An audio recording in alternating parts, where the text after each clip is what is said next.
Bradesco. Entre nós, você vem primeiro. Boa noite. Boa noite.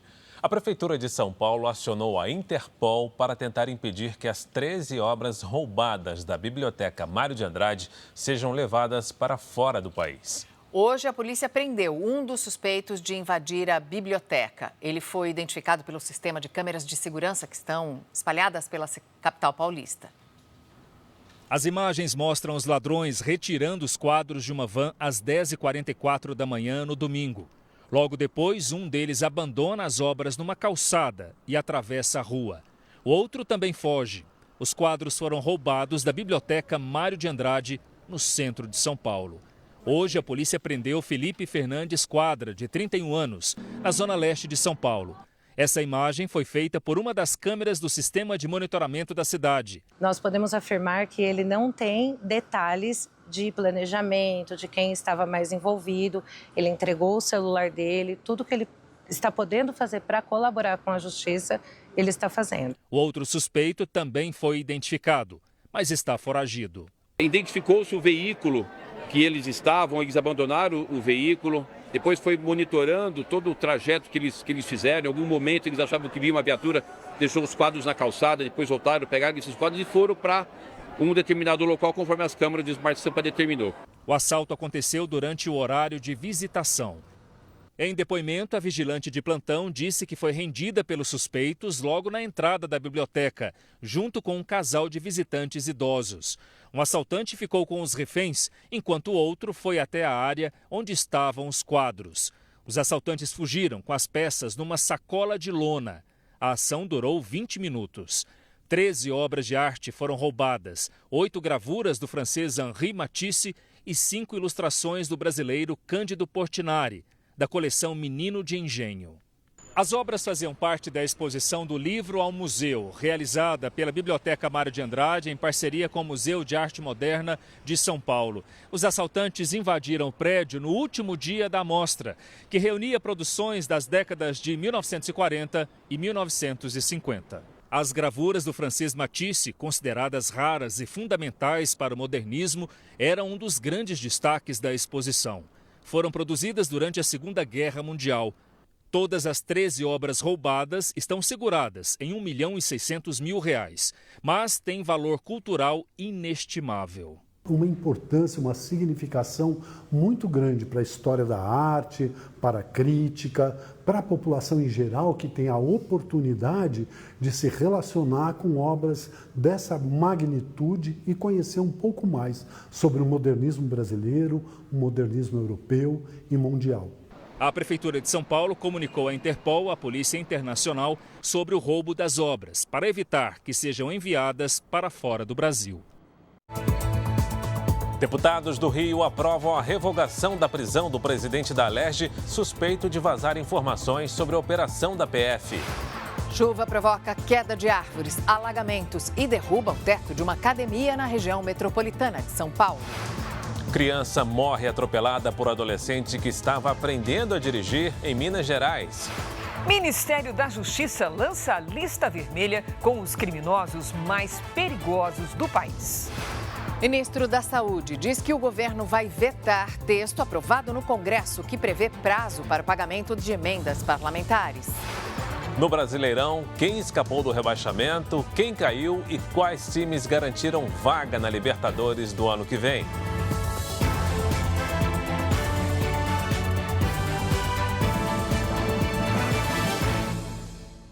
Oferecimento Bradesco. Em 2026, o que é mais valioso vem primeiro.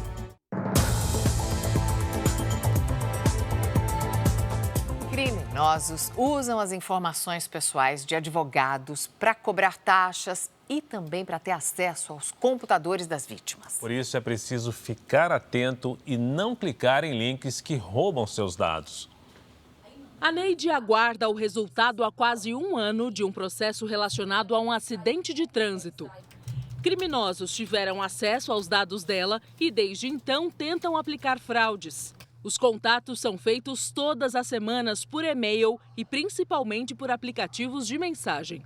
O que mais me assustou é que ele tinha o meu processo. Aí eu bloqueei e acionei a advogada. Quando informou ao escritório de advocacia, ela foi avisada de que era golpe. Nesse tipo de golpe virtual, criminosos enviam mensagens com links falsos que parecem ser autênticos, mas existem sinais capazes de indicar a fraude. Por exemplo, o horário de envio do e-mail. Órgãos oficiais funcionam em horário comercial e não de madrugada. Uma observação simples, mas que pode evitar um golpe. Se o e-mail tiver um link, um arquivo em PDF, desconfie. A chance de ser um vírus ou uma porta de entrada para esse golpista capturar os seus dados, ela é muito grande. É o caso deste advogado. Ele teve o nome e o histórico de 20 anos da profissão usados em uma série de e-mails que não passavam de golpe. Os criminosos, através do acesso à base do Conselho Nacional de Justiça, conseguem ter acesso ao nome dos advogados e ao nome e CPF dos clientes. A partir do dia 3 de novembro desse ano, o Conselho Nacional de Justiça já apresentou novas ferramentas de acesso, tornando esse acesso de uma forma mais criteriosa. Eu não clico mais em nada, porque a gente está exposto todos os dias a esse tipo de situação, e é perigoso. O cuidado é pouco. Uma pesquisa mostra que o perfil do armamento dos criminosos mudou. Antes, o revólver calibre 38 e espingardas dominavam as apreensões de armas usadas em assaltos na região sudeste. Mas agora, de acordo com esse último levantamento, pistolas, fuzis e até metralhadoras passaram a ser encontradas com muito mais frequência pelas autoridades. Neste domingo, 3 criminosos encapuzados invadiram a sede de uma empresa de segurança no Capão Redondo, na zona sul de São Paulo. Em poucos minutos, foram levadas 35 armas e mais de 400 munições. Um levantamento do Instituto Sou da Paz, divulgado hoje, mostra que o perfil das apreensões no Sudeste mudou entre 2018 e 2023. Em 2019, o governo federal flexibilizou as regras e facilitou o acesso a armas de diversos calibres. A gente vê uma relação direta entre essa mudança no regulamento do mercado legal e como isso facilitou o acesso dos criminosos a essa arma mais potente. Revólveres antigos foram substituídos por pistolas semiautomáticas. E o calibre 9mm se tornou um dos mais apreendidos na região. Armas de guerra, como fuzis e metralhadoras, tiveram um aumento de quase 56%. A pesquisa também mostra que o armamento novo chega mais rápido ao crime. Em alguns estados, como Minas Gerais, as apreensões de armas com até 2 anos de fabricação cresceram 10 vezes no período. As armas apreendidas são destruídas pelo Exército, mas enquanto aguardam autorização judicial, ficam armazenadas em depósitos onde o acúmulo e a falta de espaço aumentam o risco de novos desvios e de ataques de criminosos. A arma que matou um ciclista no Parque do Povo, em São Paulo, em fevereiro deste ano, tinha sido registrada em 1995 e acabou desviada de uma empresa de segurança. Quando a gente não cuida do mercado legal, a gente tem impacto disso no mercado ilegal. A Assembleia Legislativa do Rio de Janeiro decidiu revogar a prisão do presidente da Casa, deputado Rodrigo Bacelar, que tinha sido determinada pelo ministro do Supremo Tribunal Federal, Alexandre de Moraes. O parlamentar foi preso na semana passada, suspeito de vazar informações de uma operação policial para favorecer um aliado. 65 deputados estaduais do Rio participaram da votação em plenário durante a tarde. Por causa do foro por prerrogativa de função, Rodrigo Bacelar só poderia continuar preso com o aval da Alerj. 42 votos sim, 21 votos não e 2 abstenções. A soltura já havia sido aprovada por maioria durante a manhã na Comissão de Constituição e Justiça da Assembleia Legislativa. Rodrigo Bacelar foi preso na semana passada pela Polícia Federal. Segundo os investigadores, ele teria vazado informações e atrapalhado uma operação em setembro deste ano que resultou na prisão do então deputado Tiago Raimundo dos Santos, o TH Joias, investigado por suposta ligação com o Comando Vermelho. No carro de Bacelar, os agentes encontraram mais de R$90 mil.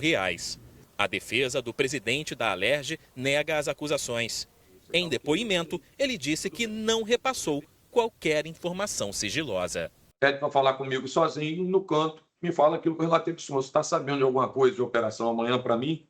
Falei, eu não estou sabendo nada. Está uma fofocada na casa já há 3 dias que vai ter algum problema essa semana para deputado. TH Joias foi preso no dia da operação, no início de setembro, na casa de um amigo.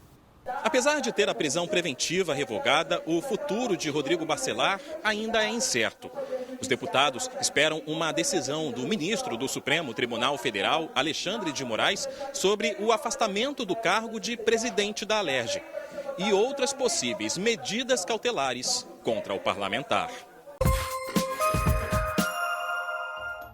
Um sobrado desabou nesta madrugada no Catete, zona sul do Rio. 17 pessoas ficaram feridas. Um jovem foi resgatado depois de quase 5 horas soterrado. Segundo a Defesa Civil, o imóvel estava em péssimo estado de conservação e foi completamente ocupado ao longo dos anos. Um barco de pesca foi incendiado em Itarema, litoral do Ceará.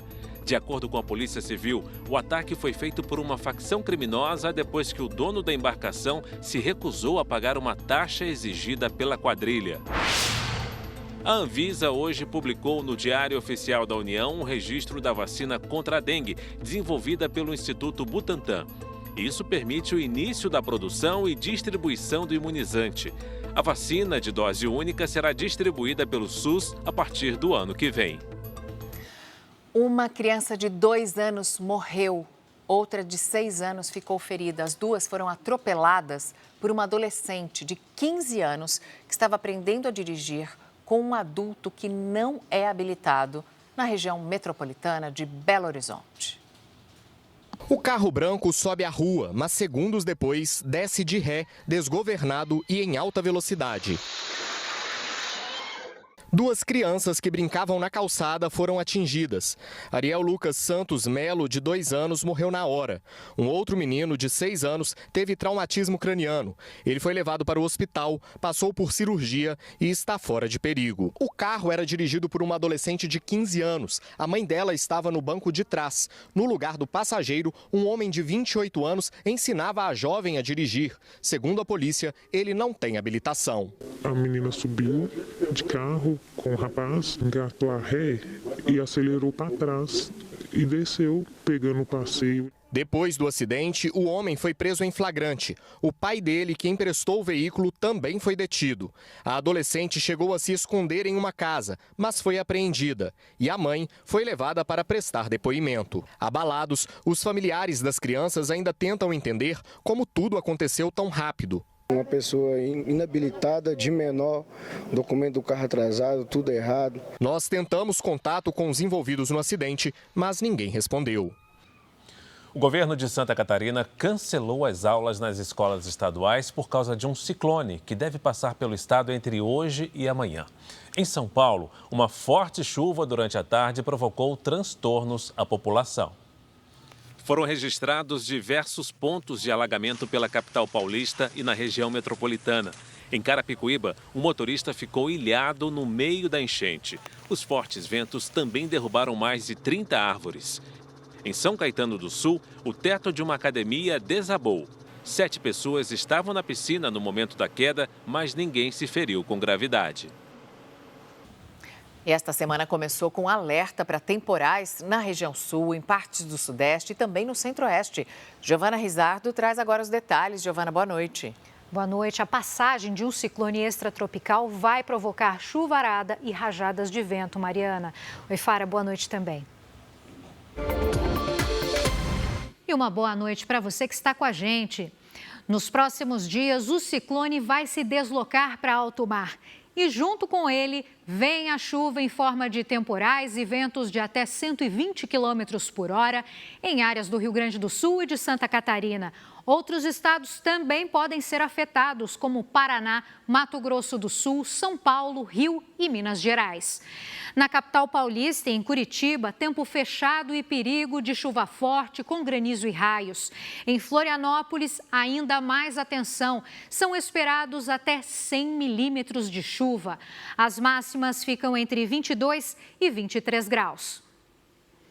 Hoje, Paraná e São Paulo registraram os maiores acumulados de chuva.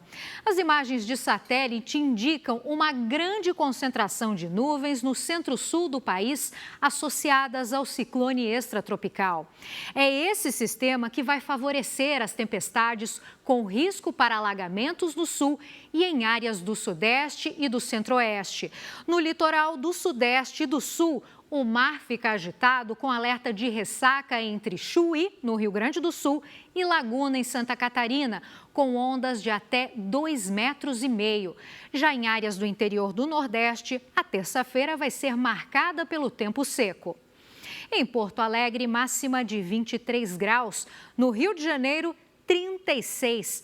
26 em Brasília, 32 em Manaus e até 31 graus em Fortaleza. Tempo Delivery. O Dênio é de Diamantina, Minas Gerais. Boa noite, Dênio. Até quarta, os temporais podem vir a qualquer hora. Máximas variando entre 23 e 25 graus. Na quinta-feira, a chuva diminui e esquenta até os 27 graus. Mande sua mensagem para a previsão do tempo com a hashtag você no JR e nas redes sociais. Mariana, Fara. Obrigada, Giovana. E ainda hoje, a adolescente é salva pelos vizinhos depois de ser arrastada pela enxurrada em Goiânia. E a seguir, o Campeonato Brasileiro acabou. Teve muita emoção e disputa para escapar do rebaixamento. Santos, Internacional e Vitória se salvaram. Fortaleza e Ceará foram rebaixados para a Série B.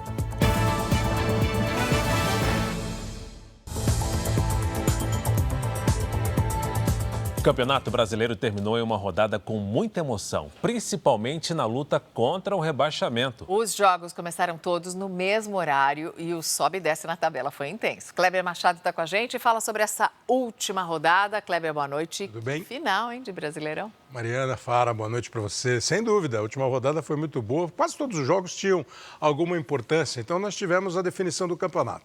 Como já se sabia, né? Flamengo, Palmeiras, Cruzeiro, Mirassol, Fluminense, que ganhou o jogo, vai direto para a Libertadores, também vão Bahia e Botafogo. São Paulo fica esperando a Copa do Brasil, ver se o Cruzeiro ou o Fluminense for campeão, o São Paulo entra também na Libertadores da América. E ainda tem Corinthians e Vasco nessa semifinal.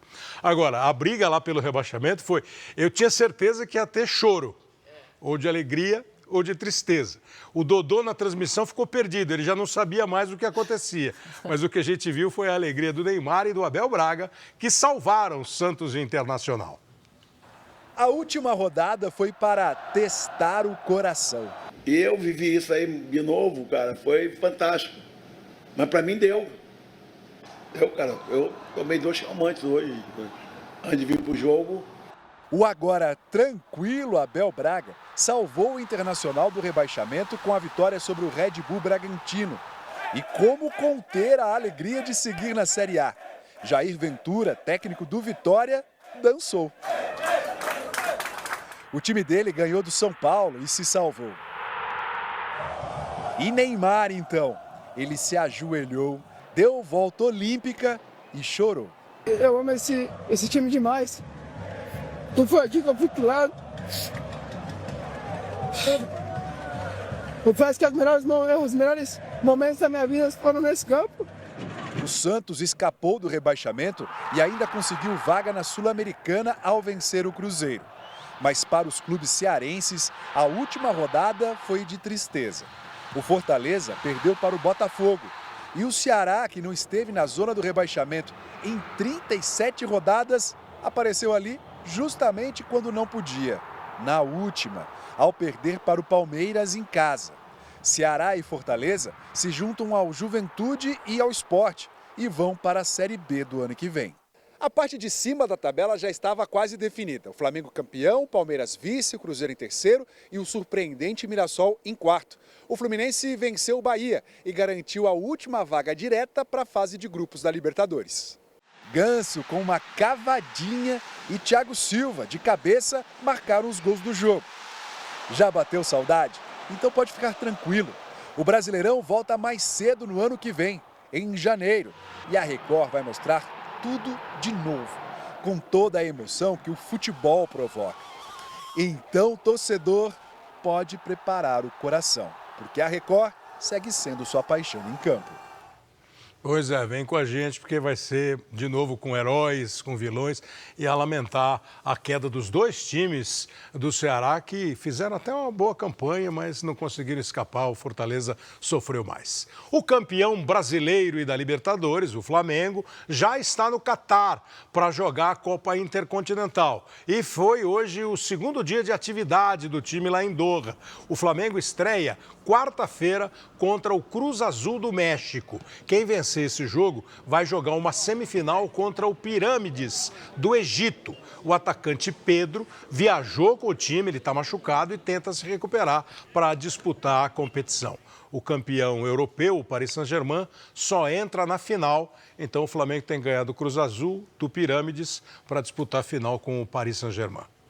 Obrigado, Kleber. Valeu.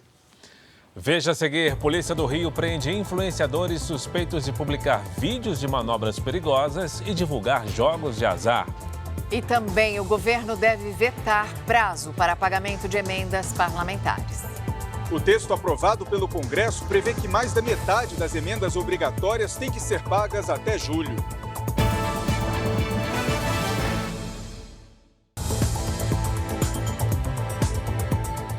A Câmara Municipal de São Paulo vota neste momento a regulamentação do serviço de mototáxi na capital paulista. E a Maria Fernanda Luxinger tem os detalhes ao vivo. Boa noite.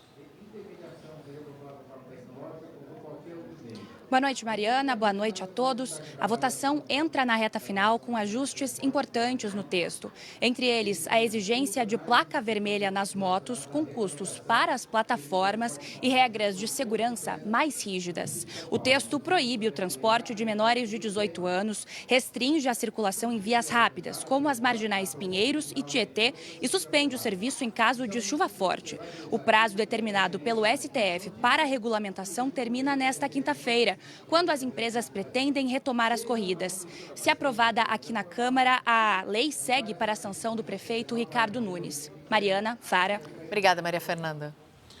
A polícia prendeu 6 influenciadores suspeitos de publicarem vídeos de corridas clandestinas e manobras perigosas nas ruas do Rio de Janeiro. Eles tinham milhares de seguidores e aproveitavam o engajamento também para divulgar jogos de azar ilegais. Os policiais estiveram nos endereços de 9 influenciadores em diferentes pontos do Rio.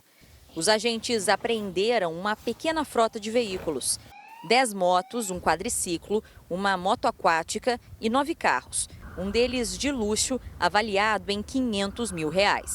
As investigações começaram a partir dos vídeos de manobras perigosas feitas pelos suspeitos. Nas imagens, eles empinam motos nas ruas, usam quadriciclos para cruzar a linha do trem e até uma moto aquática adaptada com rodas para atravessar a ponte Rio-Niterói. São pessoas que se arriscam, colocam as pessoas em risco, a população de modo geral, a atividade de serviços públicos essenciais, isso tudo com o objetivo de ter engajamento e ter notoriedade. 6 pessoas foram presas hoje. Segundo a polícia, o grupo usava os vídeos para atrair milhares de seguidores nas redes sociais. Com essa visualização, conseguiam ampliar o faturamento com a exploração de jogos de azar. Os suspeitos ganhavam com apostas não cadastradas no Ministério da Fazenda. Sem fiscalização, não havia garantia de premiação. De acordo com a polícia, esses influenciadores estavam tendo lucros milionários. Um dos investigados se declarava como um entregador, de mercadoria, delivery, e, no entanto, em 1 ano e meio, ele movimentou R$9 milhões. A polícia investiga a motivação do assassinato de um empresário de aviação no Rio de Janeiro.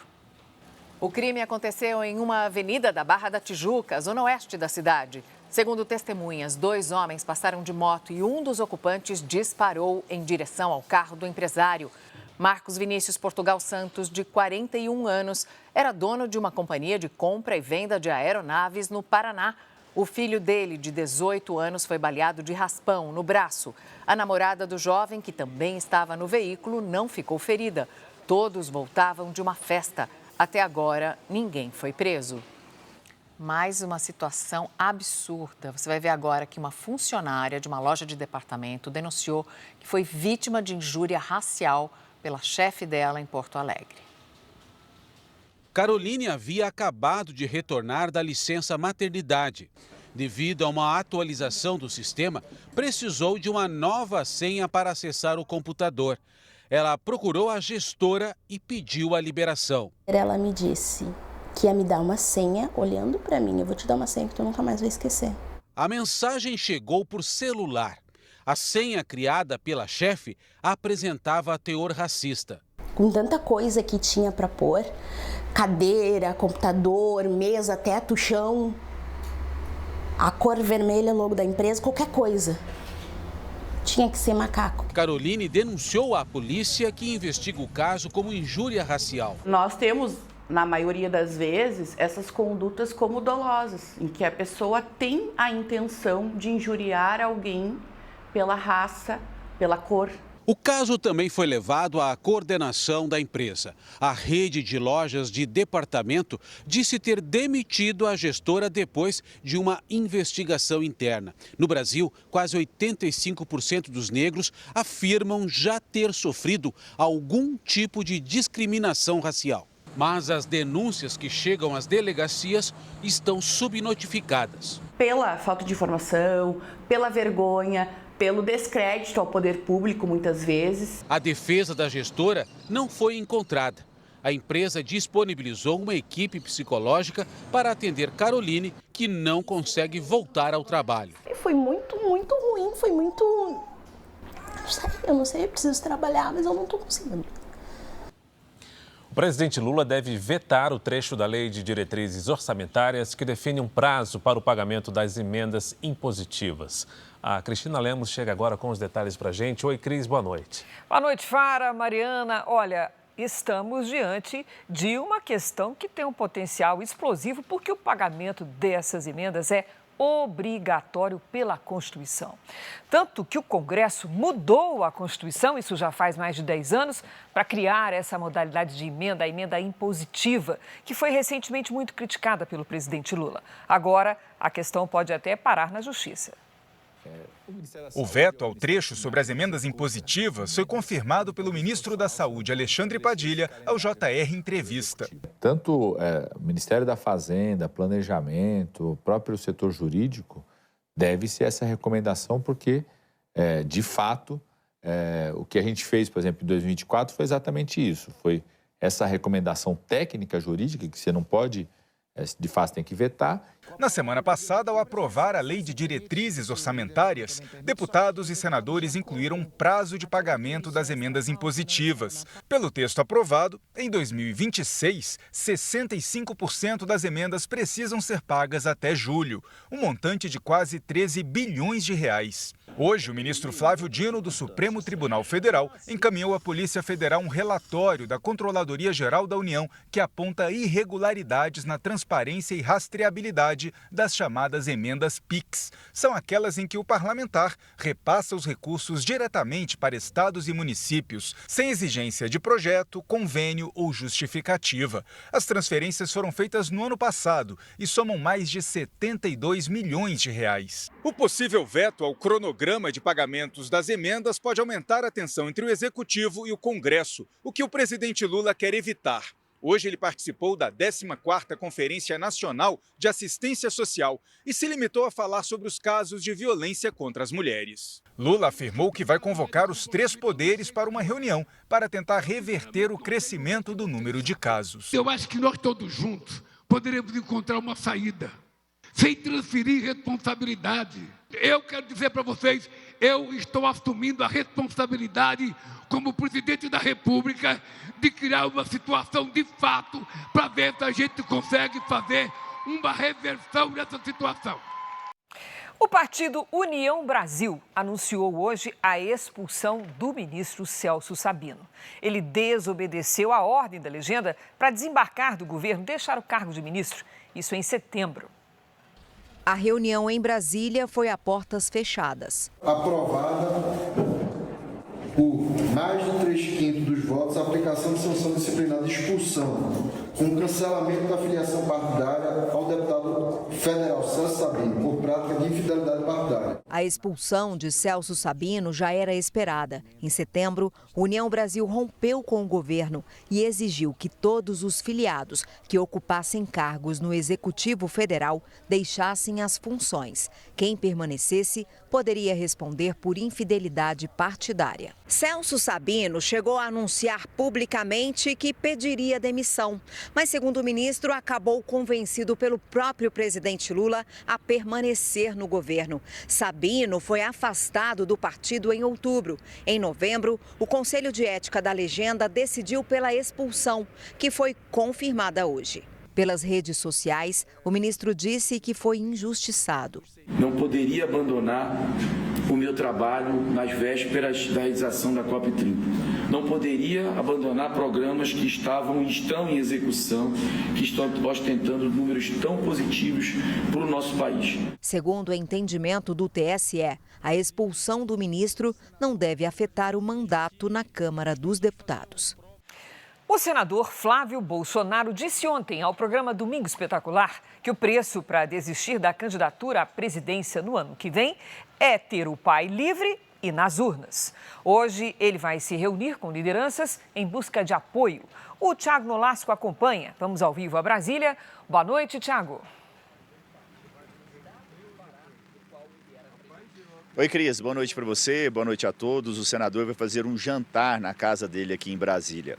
Estarão presentes o presidente do Progressista, Ciro Nogueira, do União Brasil, Antônio Rueda, Valdemar Costa Neto, do PL, e o senador Rogério Marinho, líder da oposição. O presidente do Republicanos, Marcos Pereira, foi convidado por Flávio, mas disse que não está em Brasília. Nesse encontro, o senador vai em busca e apresentar a pré-candidatura e em busca das articulações para formar uma aliança de direita para as eleições do ano que vem. Mesmo que não consiga os apoios agora, ele acredita que é possível ter esses partidos unidos nas eleições presidenciais. O Republicanos e o Progressistas participaram da coligação de apoio a Jair Bolsonaro em 2022. O União Brasil tem dito que vai focar nas eleições parlamentares e tem o governador de Goiás, Ronaldo Caiado, como pré-candidato. Em Diadema, na Grande São Paulo, o governador Tarcísio de Freitas falou sobre a candidatura de Flávio à presidência. Confira. Nós conversamos sobre isso. O presidente Bolsonaro, que é uma pessoa que eu respeito muito, né, e sempre disse que eu ia ser leal ao Bolsonaro, que eu sou grato ao Bolsonaro, eu tenho essa lealdade, é inegociável. Ele disse, né, o Flávio, da escolha que o Bolsonaro fez pelo nome dele. E é isso, o Flávio vai contar com a gente. E a responsabilidade que recai sobre os ombros dele agora é discutir o futuro do Brasil.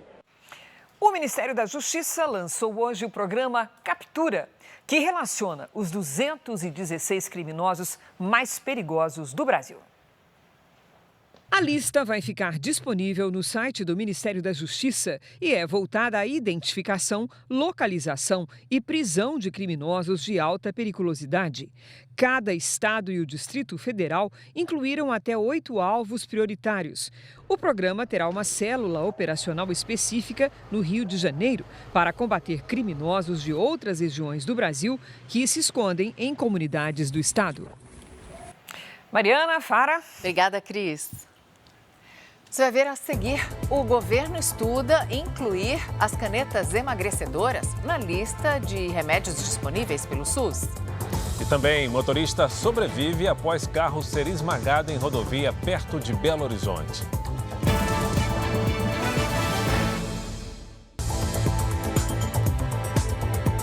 No noticiário internacional, a Ucrânia pediu que haja unidade entre os aliados europeus e os Estados Unidos. Hoje, o presidente Volodymyr Zelensky participou de uma reunião com líderes europeus na Inglaterra. Os líderes da Ucrânia, França, Alemanha e Reino Unido se encontraram nesta segunda-feira na sede do governo britânico em Londres.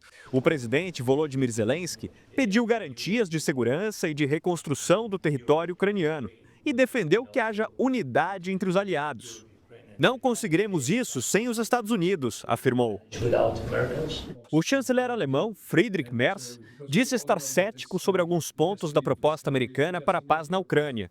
E o presidente francês, Emmanuel Macron, se encarregou de coordenar os esforços diplomáticos com os Estados Unidos. A Casa Branca tem pressionado a Ucrânia a aceitar o plano para pôr fim à guerra. O texto, apresentado no mês passado, já passou por diferentes revisões depois de ter sido alvo de críticas por supostamente favorecer o lado russo. A disputa territorial sobre o leste da Ucrânia, em especial a região conhecida como Donbass, é um dos principais pontos em aberto, já que a Rússia quer tomar controle da área. A Ucrânia enfatizou que não vai ceder nenhuma região.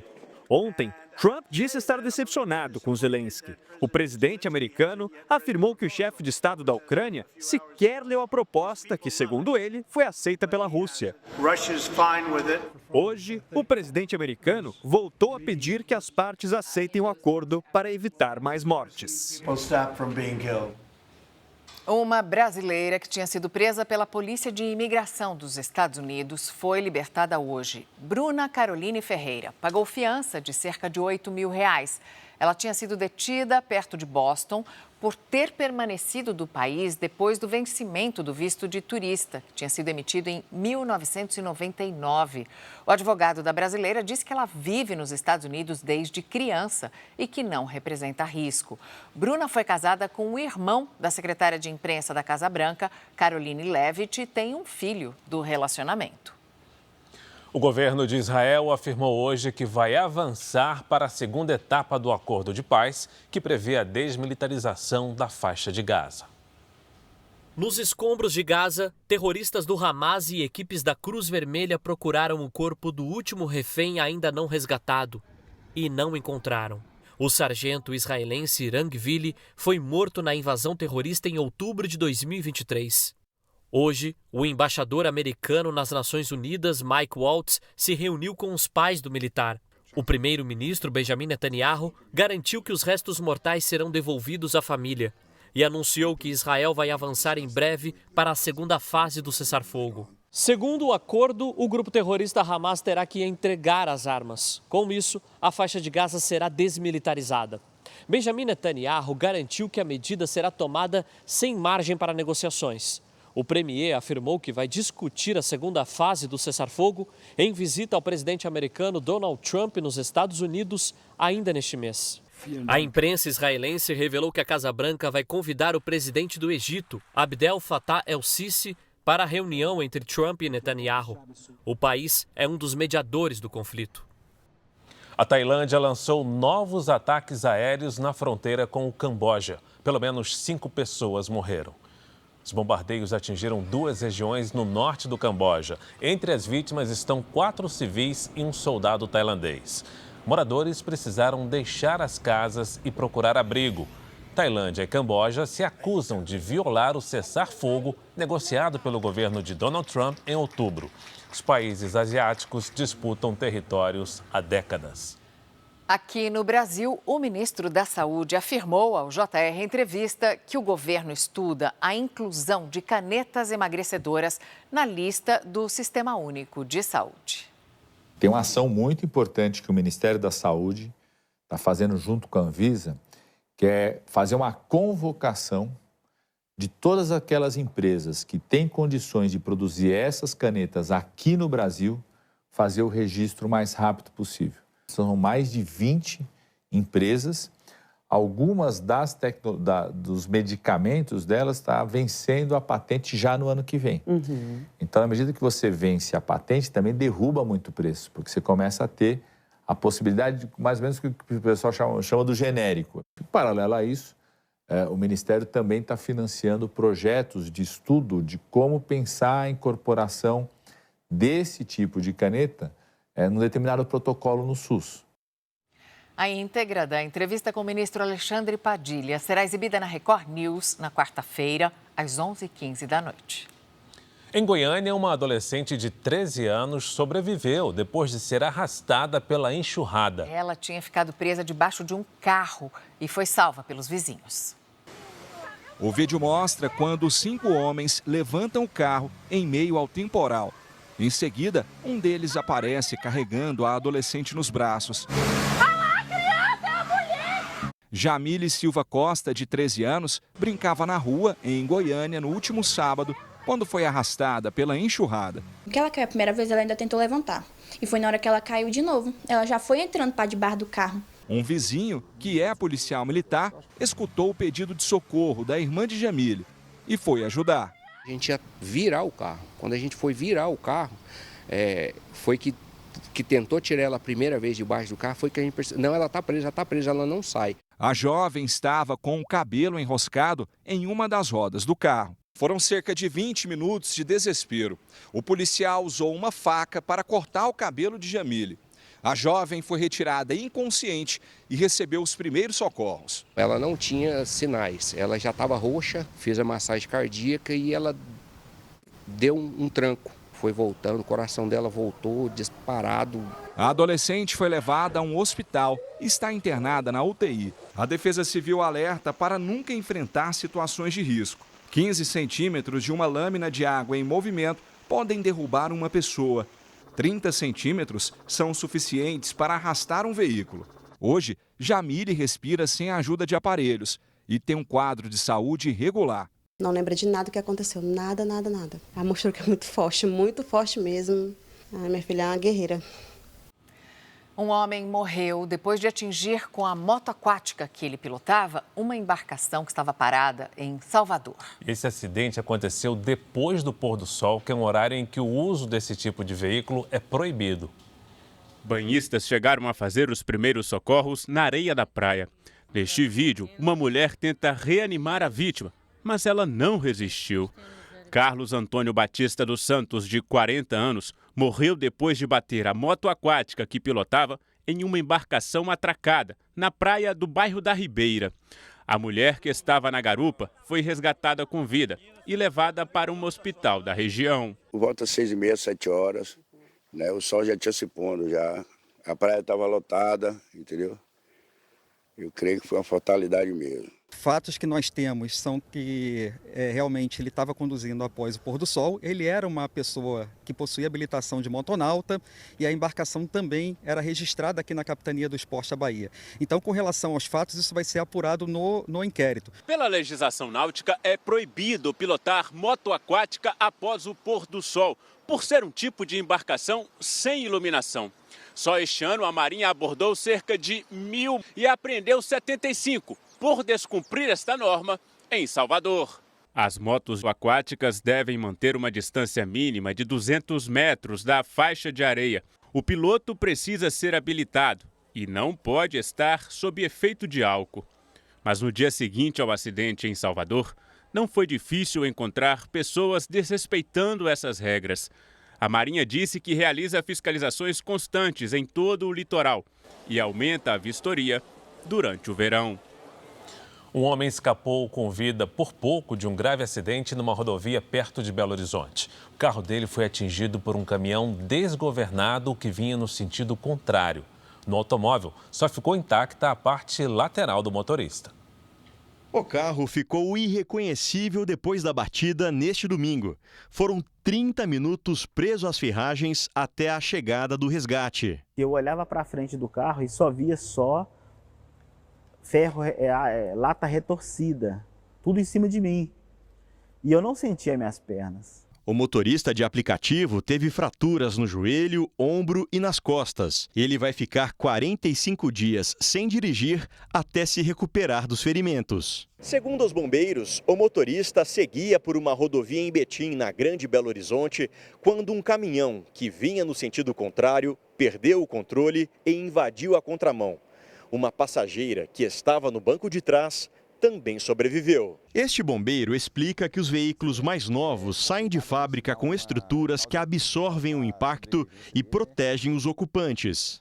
Nos carros hoje em dia, eles têm uma tecnologia que apresentam zonas de deformação na parte da frente e de trás do veículo, de maneira que nem toda a energia cinética daquele impacto vai ser transferida para os ocupantes. Os momentos que antecederam a batida não saem da cabeça do motorista. O caminhão já não tinha controle, eu não tinha para onde ir. Então é só esperar. A mão de Deus. É muito alívio, porque só quem passa que sabe. O filme brasileiro O Agente Secreto recebeu hoje 3 indicações ao Globo de Ouro.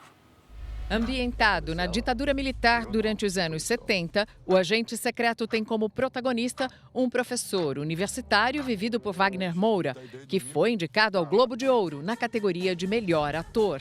aqueles programas americanos de proteção à testemunha. O longa de Kleber Mendonça Filho também concorre a melhor filme de drama e melhor filme de língua não inglesa. A lista de indicados foi divulgada nesta segunda-feira pela Associação de Imprensa Estrangeira de Hollywood. The Secret Agent, Brazil, Neon. A premiação acontece no dia 11 de janeiro e é considerada um termômetro para o Oscar. Representante do Brasil na disputa por uma indicação ao Oscar de filme internacional, o Agente Secreto vem acumulando reconhecimento pelo mundo. Na semana passada, foi considerado o melhor filme internacional, segundo a premiação que reúne os críticos de Nova York, enquanto Wagner Moura foi eleito o melhor ator. Em maio, o longa já havia vencido o prêmio da crítica no Festival de Cannes. À 00:30 tem mais Jornal da Record e você pode rever as reportagens de hoje no Record Plus e em todas as nossas plataformas digitais. A programação da Record está ao vivo e de graça no Record Plus. Fique agora com a novela Mãe. E logo depois de Reis tem Prova de Fogo em A Fazenda. Não perca. Uma boa noite. Excelente noite para você.